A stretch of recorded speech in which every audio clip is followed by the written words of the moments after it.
इन सब चीज़ों की वजह से ना काफ़ी बीमारियां आ गई हैं, नई नई लाइफस्टाइल चेंजेस आ गए हैं, उसकी वजह से बीमारियां आ गई हैं। इसका इफेक्ट स्किन पे भी पड़ता है। तो ये सब चीज़ें जब होती है तो लॉन्ग टर्म में इसको किस तरह से करेक्ट करना, हम इस पर भी एडवाइस करते हैं।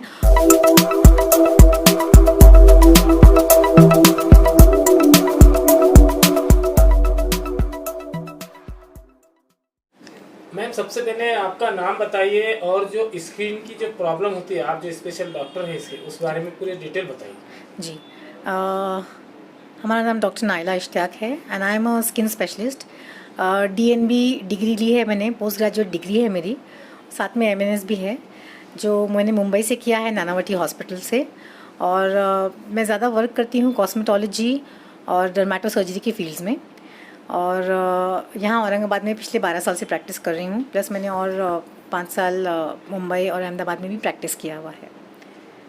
मैम, स्किन की प्रॉब्लम खास करके ख़वातीन, लेडीज़, महिलाओं को और नौजवानों को आजकल ज़्यादा हो रही है, तो उसके लक्षण कैसे नज़र आते हैं, क्यों होती है मैम वो? देखिए, स्किन डिजीज़ेस बहुत सारी एनवायरनमेंट भी होती हैं, साथ में डाइट की वजह से, प्लस आज के ज़माने में बहुत सारे गलत ट्रीटमेंट की वजह से भी होती है।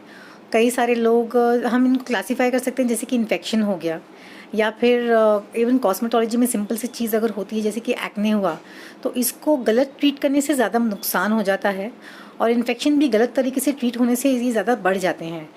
तो जब भी हमको कोई स्किन की प्रॉब्लम होती है, हम लोग ने एक्सपर्ट से राय लेना चाहिए, क्योंकि आजकल बहुत से मार्केट में मेडिसिन आ गए हैं, और अगर इसका सही से इस्तेमाल नहीं किया जाता है तो इसको ये एक दो तलवारी धार होती है, नुकसान भी दे सकते हैं। तो इन्फेक्शंस जो हैं उनको सही तरीके से पूरा ट्रीटमेंट लेना, उनको पहचानना सबसे पहले बहुत ज़रूरी होता है, जो स्किन एक्सपर्ट्स ही कर सकते हैं। नॉर्मली जो दूसरे फील्ड के होते हैं डॉक्टर्स, ये नहीं पहचान सकते हैं स्किन की बीमारी, एग्जैक्टली डिफ्रेंशिएट नहीं कर पाते हैं वो इन्फेक्शंस में, एक्जिमाज में, इन्फ्लेमेशन में। और कई बार मेडिसिन जो है वो कॉम्बिनेशन मेडिसिन दी जाती है। कई सारे कॉम्बिनेशन मेडिसिन में स्टीरॉइड्स होता है, जिससे पहले काफ़ी दिया जाता था, पर अब ये बिल्कुल मना कर दिया गया है। फॉरेन कंट्रीज़ में तो इसको बैन कर दिया गया है कॉम्बिनेशंस को, बट हमारे इंडिया में चलता है, जिसकी वजह से रैम्पेंटली इन्फेक्शन बढ़ जाता है और रेजिस्टेंस काफ़ी सारा आ गया है। इसीलिए हम लोग को ये सारी चीज़ें जब लेना है तो स्किन एक्सपर्ट से लेना चाहिए, राय लेना चाहिए, उसके बाद ही यूज़ करना चाहिए, क्योंकि स्किन एक इम्यून ऑर्गन है और इसका बहुत लॉन्ग टाइम में बहुत फ़र्क पड़ता है। प्लस एनवायरनमेंट में इतनी सारी चीज़ें अभी नुकसानदेह करती है, पोल्यूशन है, डाइट है, सन एक्सपोजर होता है, जितना ज़्यादा हमारा एयर से और गलत किस्म की गंदगी से कांटेक्ट आता है, उससे भी स्किन पे बहुत फ़र्क पड़ता है। इसीलिए हम जब कुछ भी राय लें तो एक्सपर्ट से लें, कैसे केयर करना है, क्या करना है, और सही चीज़ करें, गलत चीज़ से, नुकसान से बचें। मैम, अभी कम उम्र में ही बाल सफ़ेद हो जा रहे हैं, महिलाओं की भी और नौजवानों की जी। और कुछ लोग स्किन प्रॉब्लम जो रहती तो उसको छुपा के रखते हैं, डरते हैं वो, तो आप उन पेशेंट्स को और उन लोगों को क्या बोलना चाहेंगे? देखिए, ये सब प्रॉब्लम्स काफ़ी आम हो गई हैं, स्पेशली आजकल लेडीज़ में हार्मोनल डिस्टर्बेंसेस हो गए हैं। इवन विथ जो जेंट्स में हैं, इनके न्यूट्रिशन डाइट में चेंजेस, काफ़ी लोग जिम जाते हैं, उनके डाइटरी चेंजेस होते हैं, ये काफ़ी सारी चीज़ें आम हो गई हैं। स्ट्रेस काफ़ी ज़्यादा आम हो गया है। इन सब चीज़ों की वजह से ना काफ़ी बीमारियां आ गई हैं, नई नई लाइफस्टाइल चेंजेस आ गए हैं, उसकी वजह से बीमारियां आ गई हैं। इसका इफेक्ट स्किन पे भी पड़ता है। तो ये सब चीज़ें जब होती है तो लॉन्ग टर्म में इसको किस तरह से करेक्ट करना, हम इस पर भी एडवाइस करते हैं।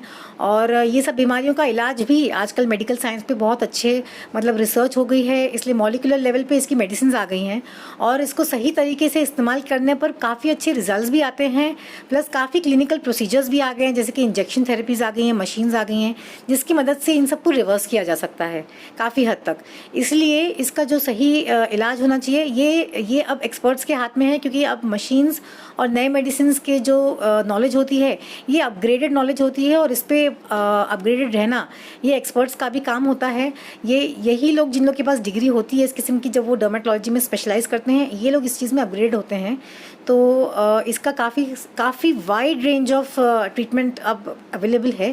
तो मेरी ये राय है कि लोगों को सीख करना चाहिए, उन लोगों को कोशिश करना चाहिए कि इन सारी चीज़ों को डॉक्टर के एक्सपर्ट ओपिनियन के साथ वो जानकारी ले लें। मैम, स्किन की जो प्रॉब्लम आती है, लोग इन्फेक्शन होता है, तो इन्फेक्शन से एहतियात बरतने के लिए क्या सलाह देंगे? जी हाँ, स्किन में बेसिकली देखिए कई सारी चीज़ें हैं। एक तो स्किन बैरियर इफेक्ट के लिए हम अच्छा मॉइस्चराइज़र यूज़ करें, हम जब कपड़े पहने तो हम देखें कि 12 आवर्स के ऊपर हम कोई भी कपड़ा कंटिन्यू ना करें, क्योंकि फोमाइट से री इन्फेक्शन भी होता है, प्लस कॉलोनी काउंट बढ़ जाता है बॉडी पे।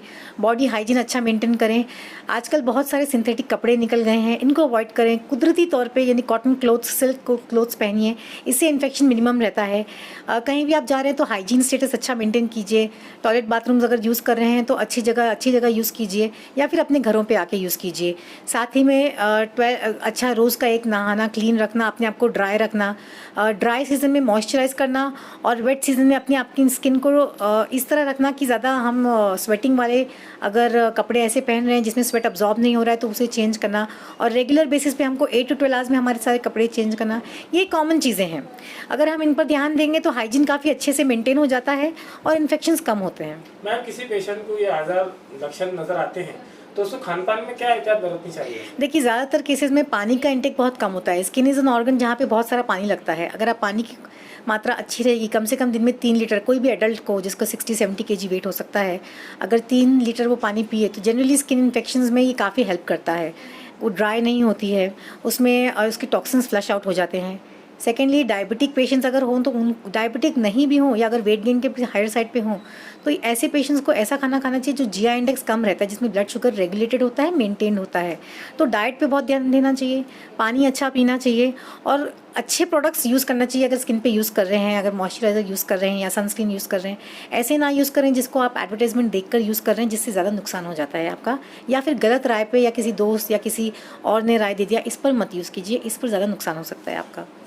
मैम, आप स्किन के एक्सपर्ट के अलावा और महिलाओं को क्या इलाज करते हैं, इस बारे में थोड़े से बताइए। जी, हम गुप्त रोग का भी इलाज करते हैं, जिसको बोलते हैं सेक्सुअली ट्रांसमिसिबल डिजीज़ेज़। ये काफ़ी महिलाएं नहीं आती हैं आगे, इससे उसको छुपा के रखती हैं या वो शर्म के मारे नहीं आती हैं, उनको लगता है कि शायद उनकी ही कोई गलती है, पर ऐसा नहीं है। गुप्त रोग के लिए जल्दी से इलाज लेना चाहिए। इसमें लेडीज़ और जेंट्स दोनों का इलाज होता है, पार्टनर का भी इलाज होता है। इसको जल्दी से जल्दी ट्रीट करने से बहुत अच्छे रिजल्ट्स भी आ जाते हैं, क्योंकि सारे आजकल मेडिसिन अवेलेबल हैं।